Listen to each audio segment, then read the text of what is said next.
तब वो केवल एक नाग नहीं थे, वे एक जीवित सेतु बन गए थे, जिसके एक छोर पर देव थे और दूसरे पर असुर। उनके शरीर पर पड़ने वाला हर खिंचाव, हर झटका केवल मंथन का हिस्सा नहीं था, बल्कि इतिहास की वह चोट थी जो बार बार उसी पर पड़ती है जो संतुलन बनाए रखने के लिए खड़ा होता है। देवताओं ने वासुकी के मुख की ओर खड़े होना स्वीकार नहीं किया, क्योंकि वे जानते थे कि वहां से विष निकलेगा, और असुरों को उस ओर खड़ा कर दिया गया। परंतु ये निर्णय भी अहंकार और भय का ही परिणाम था। मंथन आरंभ हुआ और उसी के साथ वासुकी की पीड़ा भी। जब मंदराचल घूमता तब वासुकी का शरीर जलता, खिंचता और चीरता हुआ प्रतीत होता था। उनके भीतर की ऊर्जा जैसे हर क्षण टूट रही थी, पर वे मौन रहे। उन्होंने अपनी पीड़ा को शब्द नहीं दिया, क्योंकि वे जानते थे कि यदि वे कराहेंगे तो सृष्टि डगमगा जाएगी। उनके शरीर से धुआं उठने लगा और वही धुआं आगे चलकर विष की आहट बना। देव और असुर अपनी अपनी ओर से पूरी शक्ति लगा रहे थे, परंतु किसी ने ये नहीं सोचा कि जो रस्सी बनकर बंधा है वो भी जीवित है, उसकी भी चेतना है, उसका भी दर्द है। वासुकी का शरीर केवल खिंच नहीं रहा था, बल्कि उनका आत्मसम्मान भी हर चक्र के साथ कुचला जा रहा था, क्योंकि एक राजा को केवल उपकरण बना दिया गया था। मंथन के दौरान समुद्र से अनेक रत्न और ऐश्वर्य निकले, पर हर वस्तु के निकलने से पहले वासुकी की पीड़ा और बढ़ जाती थी। जब कामधेनु निकली तब भी वासुकी जल रहे थे।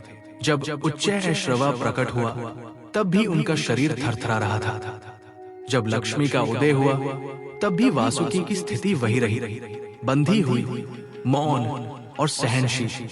देव और असुर इन उपलब्धियों में उलझे रहे, पर किसी ने ये नहीं देखा कि हर रत्न के बदले वासुकी की चेतना से कुछ न कुछ टूट रहा था। यही सृष्टि की विडंबना है कि जो सबसे अधिक देता है वही सबसे अधिक उपेक्षित होता है। वासुकी को इस उपेक्षा से पीड़ा अवश्य हुई, पर उन्होंने इसे व्यक्तिगत अपमान नहीं, बल्कि अपने धर्म का हिस्सा माना। मंथन जैसे जैसे गहराता गया, वैसे वैसे वासुकी के मुख से विष की ज्वाला उठने लगी। उनका श्वास ही विषाक्त होने लगा और वही विष समुद्र की सतह पर फैलने लगा। असुर जो उनके मुख की ओर खड़े थे जलने लगे, चीखने लगे, परंतु ये चीख केवल असुरों की नहीं थी, वो उस पीड़ा की प्रतिध्वनि थी जिसे वासुकी भीतर से सह रहे थे। वासुकी जानते थे कि ये विष केवल उनके शरीर से नहीं, बल्कि नागवंश के संचित अहंकार और श्राप से उत्पन्न हो रहा है। यही वो क्षण था जब उन्होंने अपने भीतर ये स्वीकार किया कि उनका जीवन अब केवल उनका नहीं रहा, वो सृष्टि की संपत्ति बन चुका है। उनका हर श्वास, हर पीड़ा, हर सहनशीलता अब किसी बड़े उद्देश्य के लिए समर्पित हो चुकी थी। जब मंथन अपने सबसे खतरनाक चरण में पहुंचा, तब वासुकी की चेतना डगमगाने लगी। उनका शरीर थक चुका था, पर उनका मन अब भी स्थिर था। वे जानते थे कि यदि वे टूट गए तो ये पूरा कार्य अधूरा रह जाएगा। यही वो क्षण था जब सृष्टि ने पहली बार उनके त्याग की वास्तविक गहराई को महसूस किया। वासुकी ने स्वयं को केवल एक रस्सी नहीं, बल्कि एक साधना बना लिया था। उनका बंधन अब बाहरी नहीं था, वो भीतर की स्वीकृति बन चुका था। वे बंधे हुए भी स्वतंत्र थे, क्योंकि उन्होंने अपने कर्तव्य को स्वीकार कर लिया था। समुद्र मंथन के इस चरण में वासुकी की पीड़ा किसी एक क्षण की नहीं थी, वो निरंतर चलने वाली यातना थी। हर बार जब मंदराचल फिसलता, तब वासुकी का शरीर और अधिक कस जाता, उनके शल्क उखड़ते, उनकी देह से ऊर्जा रिसती, परंतु उन्होंने कभी अपनी भूमिका से पीछे हटने का विचार नहीं किया। वे जानते थे कि नागों का उद्धार इसी पीड़ा में छिपा है। ये बंधन केवल देव और असुरों का नहीं था, ये वासुकी का अपने कर्मों से बंधन था, जिसे वे स्वयं तोड़ नहीं सकते थे, पर सहन करके शुद्ध अवश्य कर सकते थे। वासुकी की ये अवस्था केवल शारीरिक पीड़ा नहीं थी, ये आत्मा की अग्नि परीक्षा थी। वे जिस तरह बंधे थे उसी तरह सृष्टि भी उनके माध्यम से बंधी हुई थी। यदि वे टूटते तो संतुलन टूटता। यही कारण था कि वासुकी का बंधन वास्तव में सृष्टि का बंधन था। इस मंथन में देवों को अमृत की आशा थी, असुरों को सत्ता की लालसा थी, पर वासुकी को केवल कर्तव्य दिखाई दे रहा था। यही अंतर उन्हें महान बनाता है। वे जानते थे कि उनका नाम शायद विजय की कथा में पहले न आए, पर बिना उनके उस विजय का अस्तित्व ही नहीं होगा। समुद्र मंथन के इस चरण ने वासुकी को भीतर से बदल दिया। वे अब केवल नागराज नहीं रहे, वे त्याग की मूर्ति बन चुके थे। उनका शरीर रस्सी था, पर उनकी चेतना तपस्वी थी। ये पीड़ा उनके जीवन का अंत नहीं, बल्कि उनकी महागाथा का मध्य थी। वासुकी के बंधन और पीड़ा की ये कथा यही समाप्त नहीं होती, क्योंकि यही पीड़ा आगे चलकर उस विष को जन्म देने वाली थी, जिसे कोई भी धारण करने को तैयार नहीं था।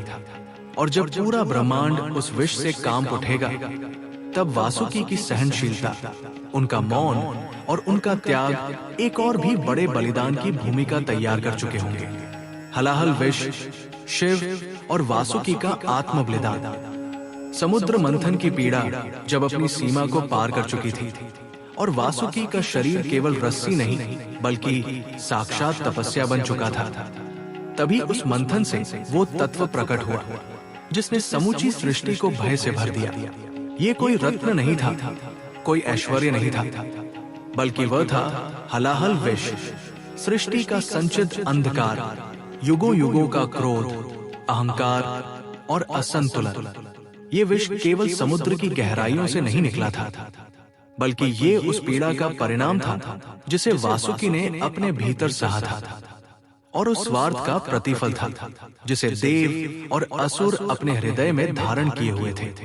जैसे ही हलाहल प्रकट हुआ, उसकी उष्णता से दिशाएं कांप उठी, वायु विषाक्त हो गई, जल जलने लगा और पृथ्वी पर जीवन संकट में पड़ गया।